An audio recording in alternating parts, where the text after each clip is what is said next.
Dear students, in the last lesson on group process, we learned about group structure, group norms, and functions of group norms. In this lesson, we will discuss conformity, group conflict, and also learn about group effectiveness. The genesis of the study of social conformity or stability is the assumption that there is order in nature and it can be discovered, described, and understood. Applying this analogy to society, what sociologists aim is to discover, describe, and explain the order which characterizes the social life of man. Meaning and nature of conformity. Social conformity facilitates social interactions.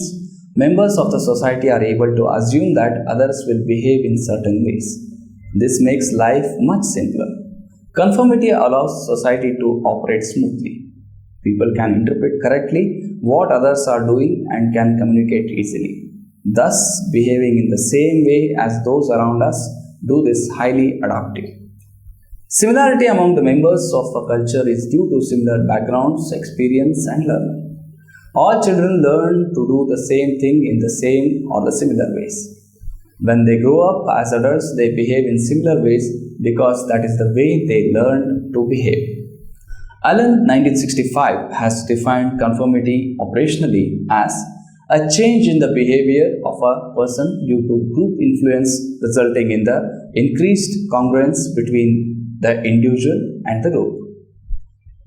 Crutch asserts that the essence of conformity is the yielding to group pressures.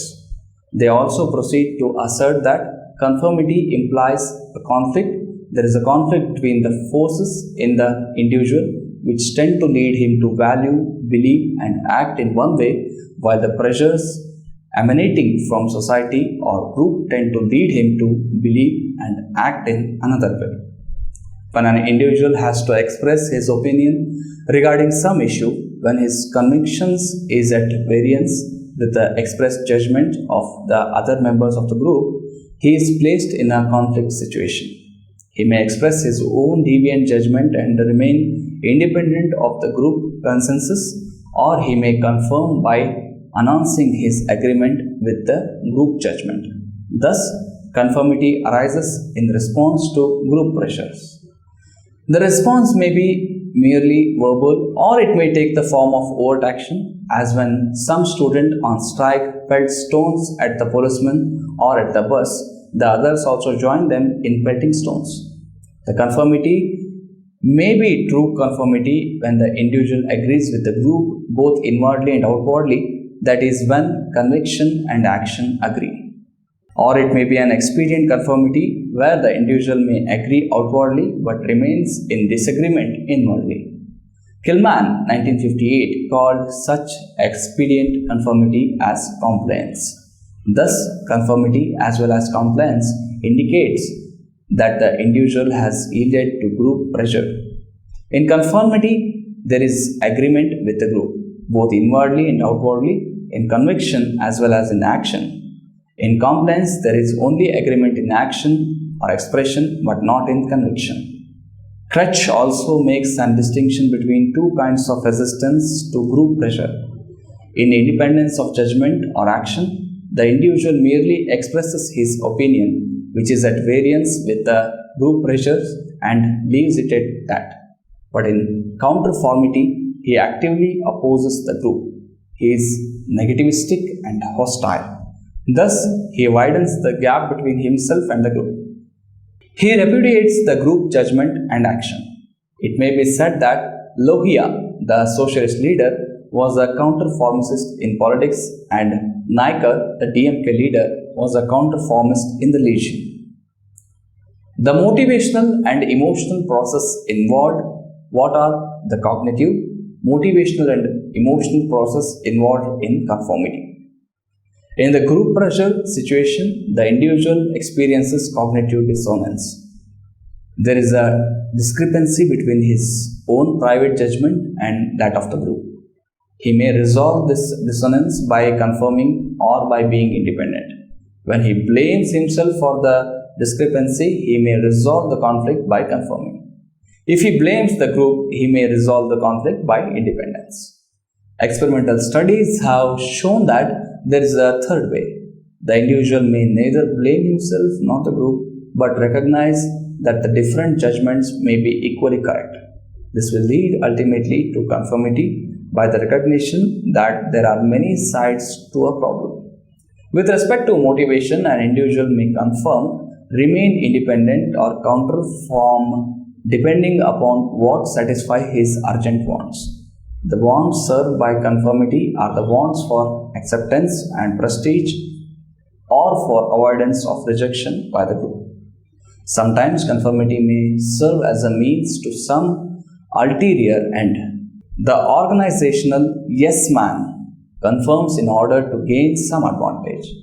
On the other hand, an individual may choose to be independent because that gives greater satisfaction to him as an autonomous, self-reliant person. It may also be for some ulterior end.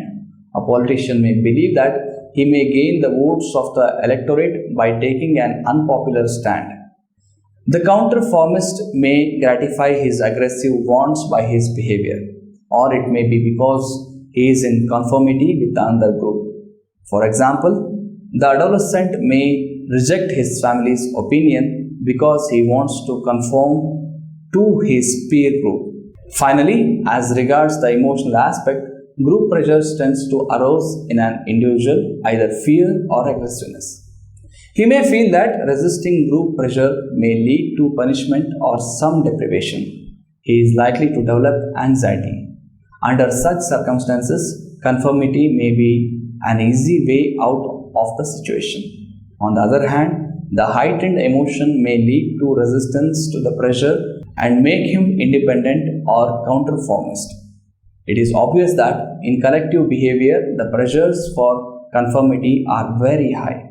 This is why in a riotous mob as well as in a panic mob, there is a great deal of conformity.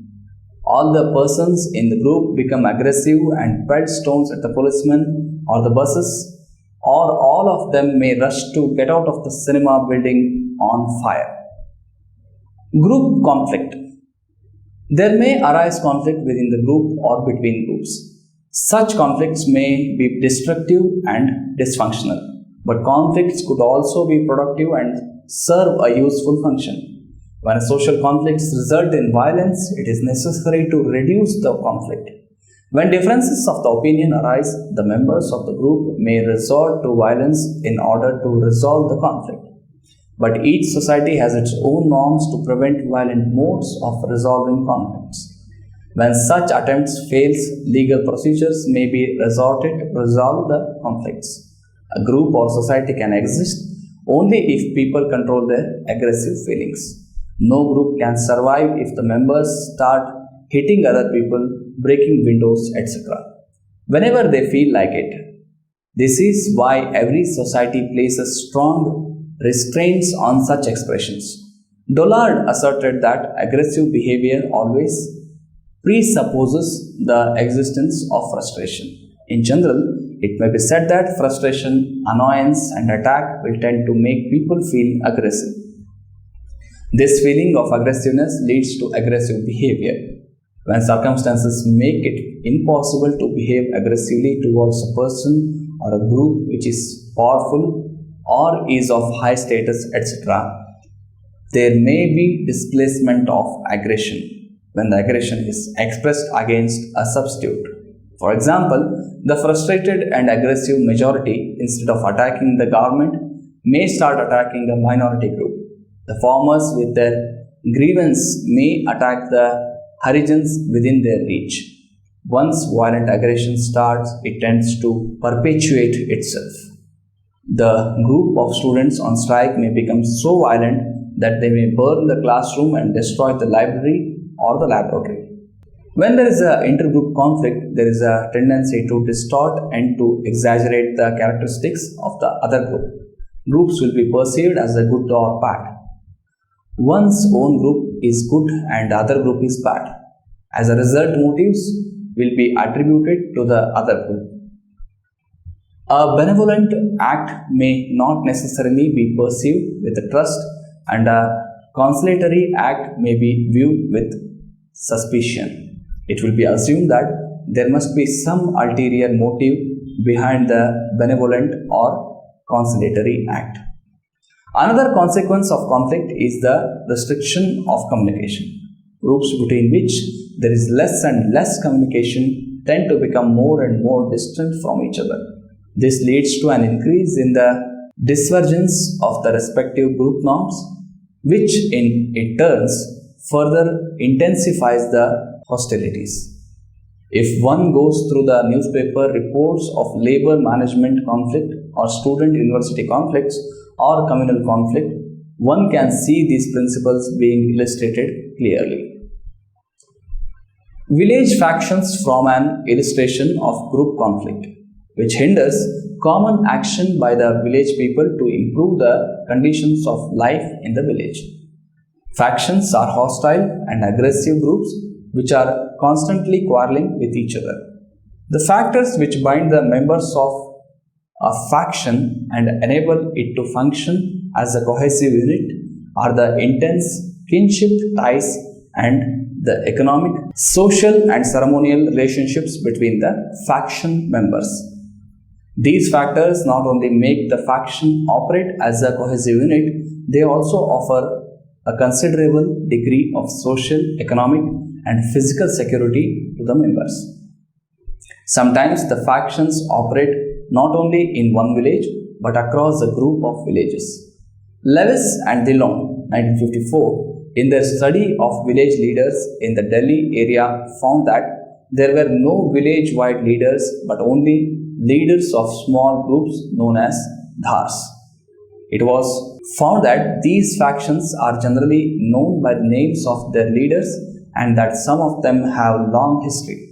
Generally, the factions are organized along caste lines. The Jat functions were by far the most powerful and dominated the political life of the village. The factions is primarily a kinship unit and the membership is not on individual basis but on family basis. All factions operate as cohesive units on ceremonial occasions as well as with respect to litigations and elections. Members of hostile factions will not attend each other's ceremonial celebrations. In panchayat meetings, the representatives of factions will take hostile positions. Generally, the neutral groups have friendly relations with the hostile factions and have the greatest influence in the village. The hostile factions, however, unite for some common actions such as building of village wells, repair of canals, etc. They also try to present an appearance of unity to the outside people. According to the investigators, one of the fundamental causes of factions is the insecurity of village life with its scarcity of land and limited resources. New factions generally arise as a result of quarrels over inheritance of lands, over house sites, irrigation rights. They also arise out of quarrels regarding sexual offences and murders. The main feature is that caste and kinship form the core of village social organization. Similar forces were found to operate in South Indian village also in a study by Dillon, though the caste factor was absent and the mutual hostility between the groups was not great. However, kinship is the primary determinant. Families having a common great-grandfather are almost always in the same faction. Another determinant is the past history of interpersonal and intergroup relationships, culminating in major disputes taken to panchayat or the courts. Though the majority of the people belong to the Vokkaliga caste, the village is divided into two hostile groups. Within a faction, families in the higher socio-economic groups are the most influential and furnish most of the leaders. Resolution of conflicts. Economic factors are quite powerful in giving rise to group conflicts. The individuals who are frustrated by sense of deprivation are likely to choose the groups which are looked upon as inferior or bad as the targets on whom they can displace their aggressiveness. Intergroup conflicts increase when the prices are rising and when there is unemployment. Thus, all the programs aimed at the reduction of general level of deprivation within a society would be helpful to reduce group tensions. Another way to reduce group conflict is to develop programs which change group norms through joint participation. There is a conflict when there are two sets of group norms. The program must take into account these two sets. The norms of each group include ways of perceiving, feeling, thinking, and acting in relation to the other group. This implies that attempts should be made to change the norms of each group toward the other group. Sheriff set up a 66 elements of summer camp with two groups of boys, each of which not only developed its own norms but also hostility towards the other group. In the first 6 days, each group, made up of boys of 11 years of age who were all strangers to one another, were made to live in their own camp without any contact with the other camp. Within those 6 days, each group developed its own structure so that each member had a recognized status. In the next 6 days, the two groups were brought into the contact with each other through competitive activities. Also, situations were devised so that each group not only felt frustrated but looked upon the other group as causing the trouble. Each group looked upon the other as bad and unfair. In the next 6 days, the experimenters tried to integrate the two groups through setting up superordinate goals so that the both groups had to cooperate to reach the new goal. For example, the common water supply was blocked by placing two large boulders, and the experimenters blamed a third group for this. A plan was announced to repair the damage by hard work of both groups together. Sociogram tests were given at the end of stage 2 as well as stage 3. It was found that the joint participation program led each group to modify its norms regarding the other. While 63% of the rating of the other group were unfavorable at the end of second stage, 78% of the rating were favorable at the end of third stage. Thus, joint participation to achieve superordinate goals was found to be experimentally effective in reducing intergroup conflict. Through Indian history, it is replete with illustration in which war was adopted as means of settling disputes. There has also been traditional acceptance of conciliation as means of resolving conflicts. One aspect of traditional Indian outlook is to look upon all views as being partial and to find out the area in which there are no great disagreements. The village panchayat tried to settle disputes by ascertaining the views of disputants and then giving an award that was respected by the citizens of the whole village. Because of the pressures of all the members of the village and because of the trust in the impartiality of the members of the panchayat, the disputants accepted the award and settled the dispute and lived in harmony. Yet another traditional method is dharna, in which the man with grievance fasted at the door of the person who was responsible for the injury. This would inevitably attract the attention of all the villagers and the panchayat would intercede to settle the dispute. According to Bose 1962, Gandhiji developed his technique of satyagraha by a restatement of these traditional methods. A satyagrahi is one who tries to vindicate his view of truth by self-suffering instead by inflicting suffering upon others. Such self-suffering, it was believed by Gandhiji, would chasten him and help him to recognize the truth in the opponent's view. His belief was that the adoption of satyagraha never led to the defeat of one view by the other or by the imposition of one view over the other, but to the recognition of a common view to which both the contending parties could truthfully subscribe. Group effectiveness. People join groups for various reasons. Further, the different members of a single group seek and find different wants satisfied by their membership. Group effectiveness may be based on mere member satisfaction or it may be based on a measure of group productivity in a factory or a commercial concern or an office, etc. According to Preach, the determinants of group effectiveness are at two levels. A. The independent variables like the structure of the group. the environment in which the group works and the task variables. And B is the intermediate variables like the leadership style, the motivation, membership participation, etc. Thus, the output of the group, the dependent variable like how much of cloth is produced, how many hundreds of pairs of shoes are produced, or how many transistor sets are made, will depend on the independent variables like structures of the group, etc., as well as on the intermediate variables like leadership style, etc. Studies of cohesiveness of work groups in a large factory show that the smaller groups ranging from 5 to 20 were more cohesive than the larger work groups. Studies have also shown that low group cohesiveness goes with absenteeism, a symptom of dissatisfaction. Similarly, studies have shown that participation in group discussion decreases as the size of the group increases. Both worker satisfaction and operating efficiency tend to decrease with increase in the size of administrative units. With respect to individual characteristics of the members, it has been found that cooperativeness, efficiency, and insight are positively related to the smooth and productive functioning of the group, while aggressive nature, authoritative nature, etc., tended to reduce group cohesiveness and friendliness. It has also been found that homogeneity of individual characteristics among the members of a group promotes member satisfaction.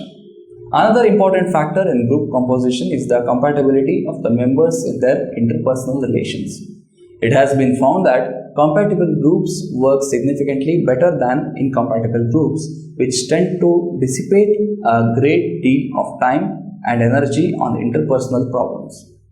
Several studies have been conducted to investigate the functioning of intermediate variables like leadership style, motivation, etc. As we shall be seeing in another lesson, the leader plays a critical role in determining the performance of a group. The group to be effective must have an effective leader. In a discussion group, studies have shown that the group leader can help to promote efficient discussion. Participatory leadership is characteristic of democratic groups. The leader gives the member considerable amount of independence in making decisions, but he plays an active role by suggesting leads to be followed. Number of studies have been made to determine the influence of the leader on job satisfaction as well as on productivity in industrial concerns. They show that job satisfaction as well as output increase when the leader assumes the leadership role, supervises the work of the members closely, and is employee-oriented rather than task-oriented. The leader has to perform his special functions like planning, supervising, etc. The effectiveness of the group also depends upon the willingness of the members to work in order to achieve the targets. When the task motivation among the members of group is low, the output is also low. When the members of a group are informed that their work will be judged on the performance of the group as a whole, the atmosphere of cooperativeness was created. When the members were told that each person's work will be judged by itself, the atmosphere of the competition was built up. It was found that the cooperative groups were more effective and also showed a higher degree of member satisfaction than the competitive groups.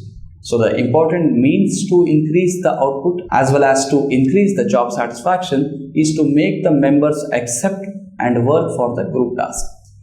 This is where the group decision techniques demonstrated by Levin is valuable. The behavior of the individuals can be changed through group decision. Group decision method is effective because it uses the pressure towards conformity to the new group norms set up by the group decision. Conclusion: all social groups show some absence or uniformity both in standards and effectiveness of social control. There are always some marred by adjustment and conflicts, as illustrated psychopaths, eccentrics, and criminals. Moreover, in times of rapid social change, the deviations may be numerous and widespread so as to be characterized as social disorganization. When pre-literate people come under domination of a complex civilization, the old norms or controls may become weak so as to destroy all incentive for ordinary activities of life apart from zest of living. The order of any social system consists of both regularized patterns of actions and institutions that control and channelize the conflict produced by persistent strains. The coordination that exists in a society at a single point of time is perhaps miraculous. More wondrous is the fact that system persists over relatively long periods of time. However, societies do change, and when they change, certain amount of disorder creeps in. The concept of control and conformity, therefore, includes the efforts to retain it and the departures from it.